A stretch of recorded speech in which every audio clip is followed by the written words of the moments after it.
If you didn't know, now you know. MAGA really doesn't understand or like the concept of checks and balances, because how dare anyone, let alone a Supreme Court justice who Trump has handpicked himself, defy him? Well, that is exactly what Justice Amy Coney Barrett has just done, and it's got MAGA referring to her as a DEI pick. Of course, the insult makes no sense, despite the fact that Barrett is, in fact, a woman and does have ties to Black people. She was appointed to the Supreme Court by a president who has never believed in or supported any kind of DEI initiative. She was chosen for no other reason than she was expected to be a malleable and loyal conservative justice. But if you're anything but a straight, white, and wealthy man, it's only a matter of time before someone accuses you of being a DEI pick. A lot of people noticed that Amy Coney Barrett seemed to, it was even worse than chilly. She looked at him and there seemed to be a bitterness there, a real resentful bitterness. Still, justices aren't supposed to be loyal to the president or party that appointed them. They're supposed to serve as a check to the president and Congress, whoever the president is and whichever party is in congressional control. They're also supposed to be the greatest legal minds in the country, and if the greatest legal minds in the country can't think for themselves, then what is the point of them even being there? Whether or not Justice Barrett is one of the greatest legal minds in the country is questionable and debatable, but calling her a DEI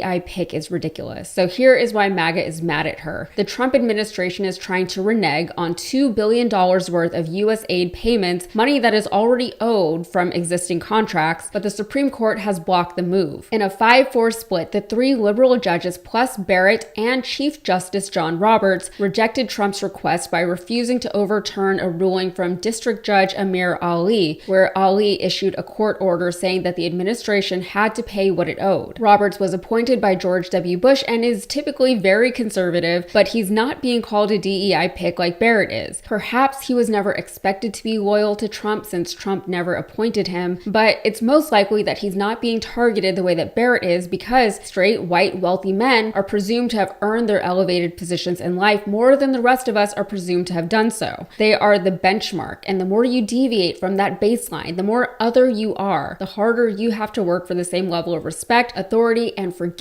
in anything you have the audacity to pursue. Several right-wing influencers have called Barrett a DEI hire or some version of that on social media since the ruling came out, with some claiming that her appointment was a mistake that will end badly. Trump's bestie, Laura Loomer, posted a picture of Barrett and her family, including her 2 adopted Black children, with the caption, "Amy Coney Barrett was a DEI appointee." Apparently, according to MAGA, proximity to Black people is just as bad as actually being a Black person. Another Trump influencer referred to the quote-unquote anti-Trump majority in the Supreme Court, which is, and I know this word gets thrown out a lot these days, but it really feels like a dystopian way to refer to the conservative or any wing of the Supreme Court. They're really just not interested in hiding the fact that they want something of either a monarch or a dictator in power in this country. Either that, or they're not hiding the fact that they just don't understand how our government was designed to work in the first place. Anyway, the 4 justices who dissented claim to have done so not on the grounds of loyalty to Trump or to Republicans, but because they questioned whether or not a district judge has jurisdiction over the case. Conservative Justice Samuel Alito said of the dissenting opinion, "Does a single district court judge who likely lacks jurisdiction have the unchecked power to compel the government of the United States to pay out and probably lose forever